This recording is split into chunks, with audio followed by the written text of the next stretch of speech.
Really, I'm hood rich. I'm really a star. I can't wait to be famous. I can't wait to be famous. I can't wait to be famous. I can't wait to be famous. Really, I'm hood rich. I'm really a star. I can't wait to be famous. Really, I'm haunted. I'm haunted by hundreds.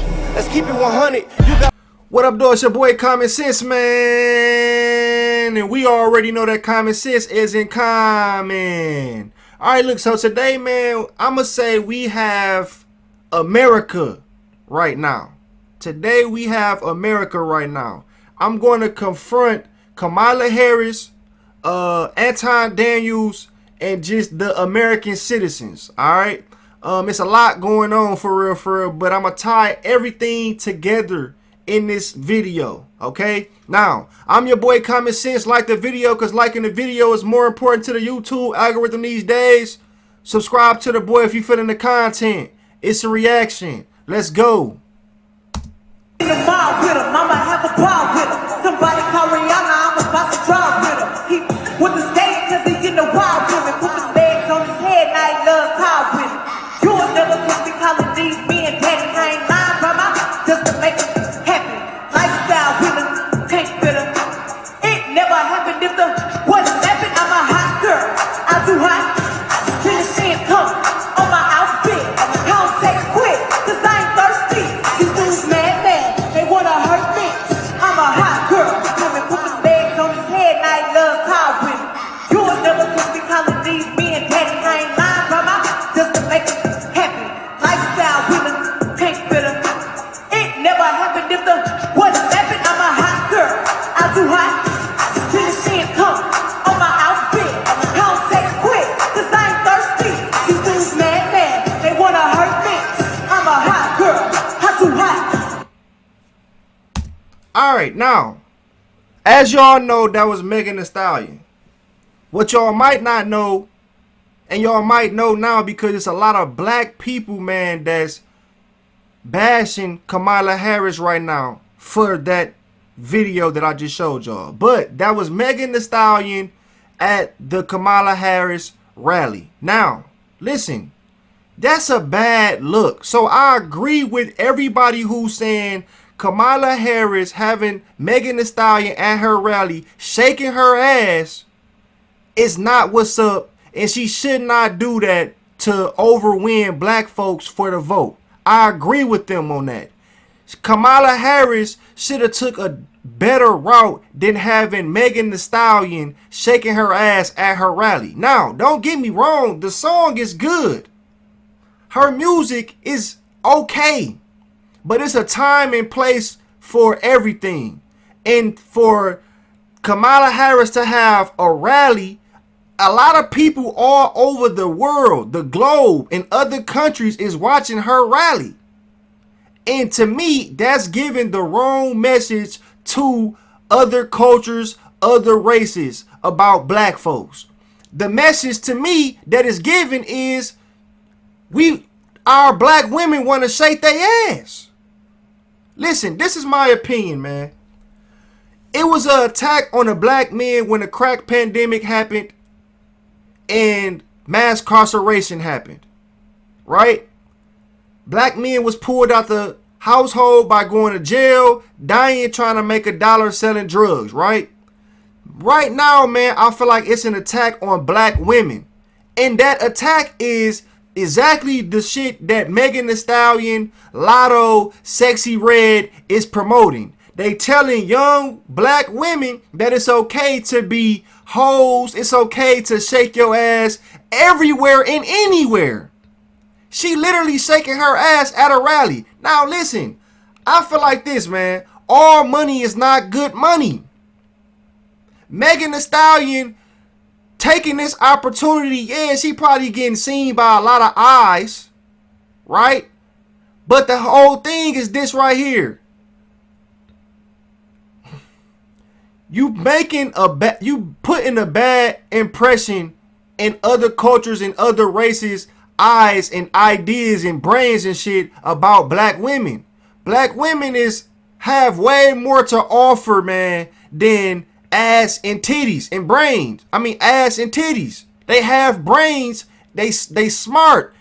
It's a lot of shit that black women can offer other than shaking their ass. So, this first part of this video, I put this on there because, man, a lot of people is making videos about Kamala Harris having Megan Thee Stallion performing.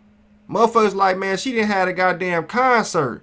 And they pretty much saying that was a turnoff. And I get it. You feel me? Listen, I say common sense is not common because the shit that you think should be simple, basic, pretty much common sense, it seems like everybody should get, motherfuckers don't do that. People do not think for themselves. Motherfuckers is running with certain narratives and they going talking to their family members, their friends, they doing videos on YouTube and they spreading messages that's just completely wrong. Like I said again, this Megan Thee Stallion shit is true. Kamala should not have done this. She could have picked another performer that was black if she wanted to get black voters, like a J. Cole or somebody.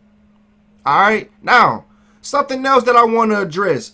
People is saying that Kamala Harris is not black. That's another situation where I'm saying, man, motherfuckers do not know what they talking about. Listen, people, investigate before you come up with a conclusion. To me, that shit seemed like common sense, but it's not common sense. That's why I say common sense is not common.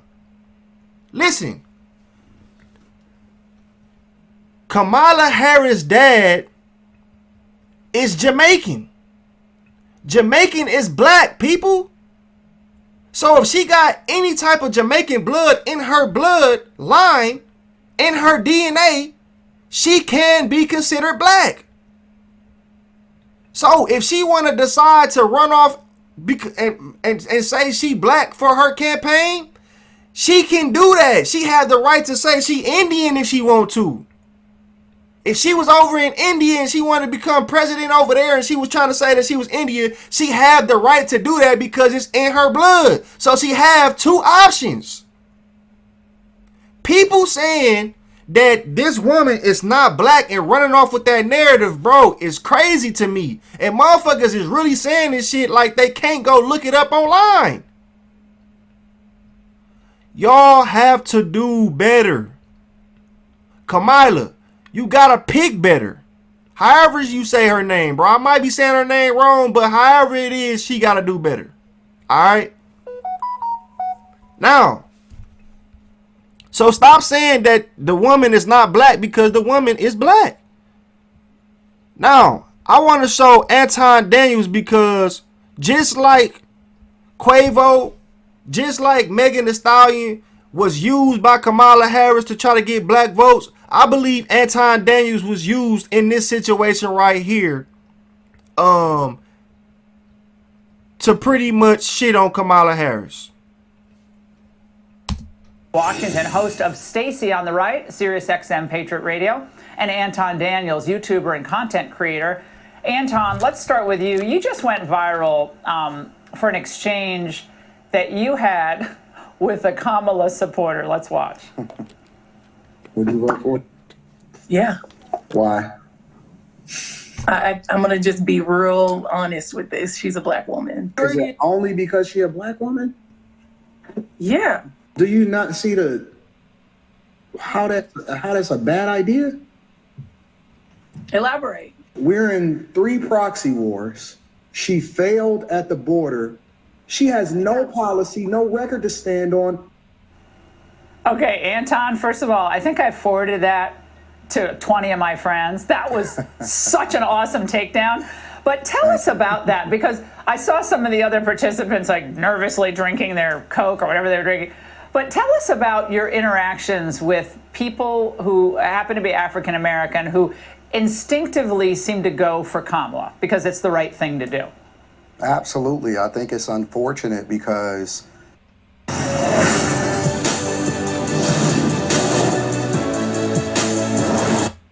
the majority of my interactions is me being looked at as the bad guy, because ultimately they think that I'm supposed to be on code, even though I know and they know that it's not in our best interest, in my family's best interest, in the country's best interest. And when we continue to play identity politics, the thing that they usually refer to is our previous history in electing people in office that ultimately even they will concede that they didn't have our best interests at heart.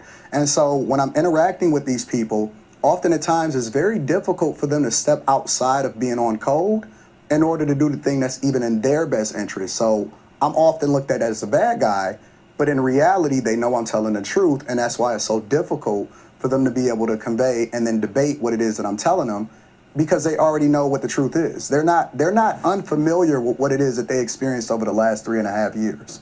They're suffering. They don't have jobs. They have lower wages. They can't pay their bills.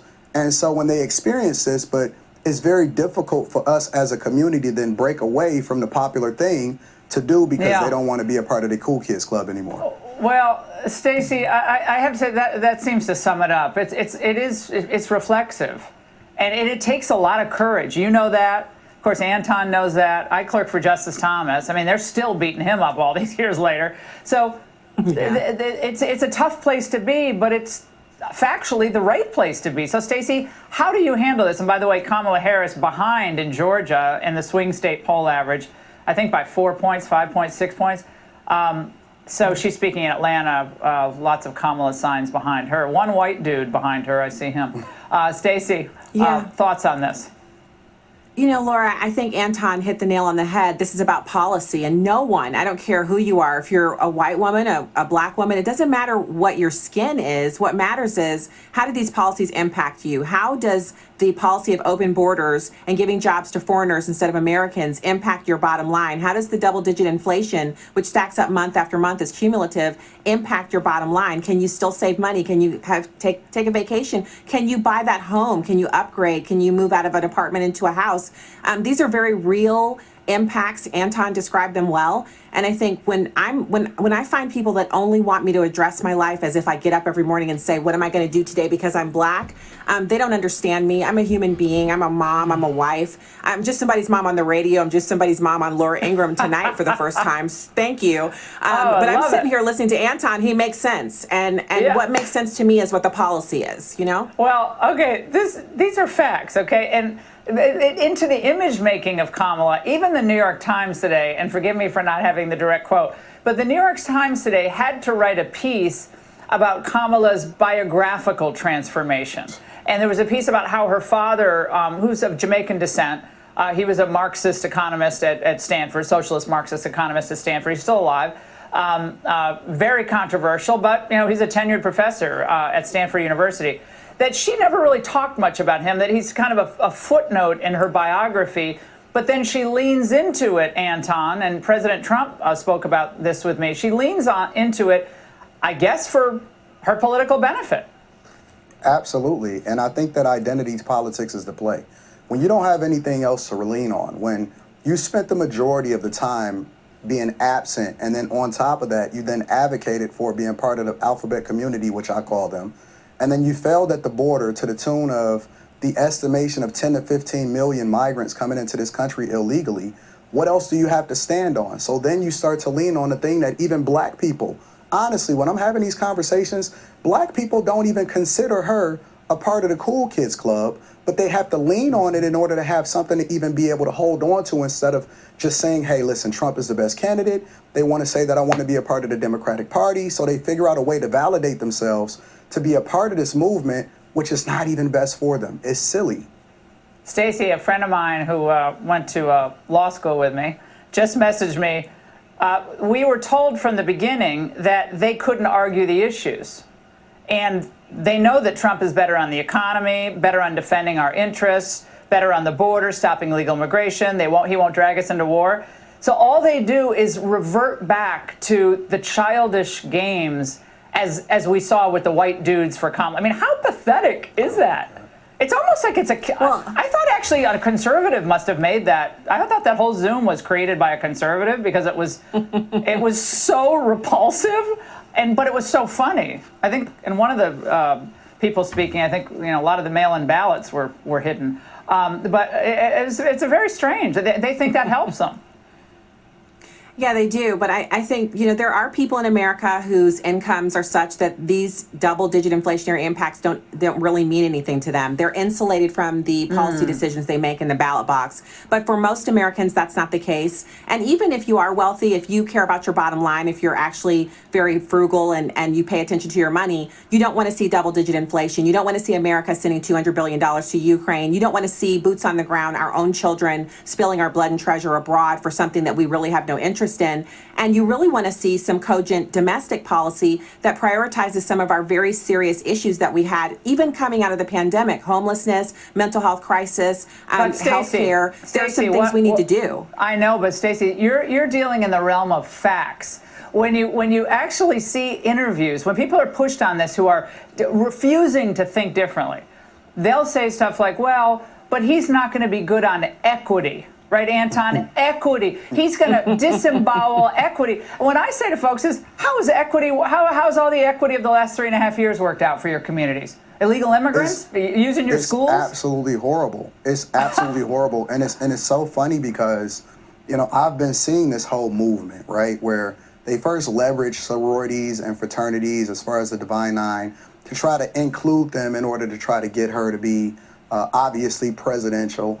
I don't think that it's working because everybody that's in my community and the people that I speak with, especially black men, are even disappointed in white men, in that why would you then follow white women who are extreme feminists and then let them follow black women in order to try to be a part of this cool kids club? Oh my God. When you can't stand on policy and you can't stand on real things that's going to help everyday Americans, especially those that are in these Democratic hellholes that are suffering the most. It's insane. We got Stacey and Anton, fantastic first appearances on the Ingram Angle.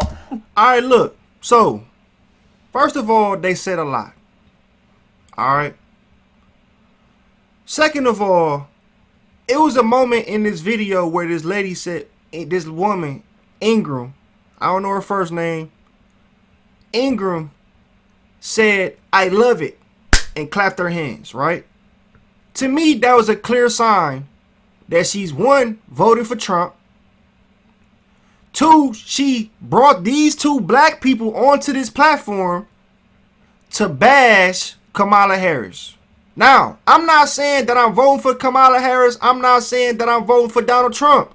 Right now, all I'm doing is making common sense be common sense because people is not doing their goddamn homework. Now, the shit that Anton Daniels said during this whole thing, some of it is true and some of it is false. In the beginning of this video, he was having a debate or a conversation with a black woman asking her why is she voting for Kamala Harris, and her response was, well, really because she's black. And then he said, damn, that's not just because she's black, that's not good enough. She don't even have policies. Now, to vote for a person just because they color, he's correct. But Anton Daniels know damn well that this lady have policies. Listen, the people that Anton Daniels is having these conversations with is the type of people that is not into politics. They are not doing their own homework.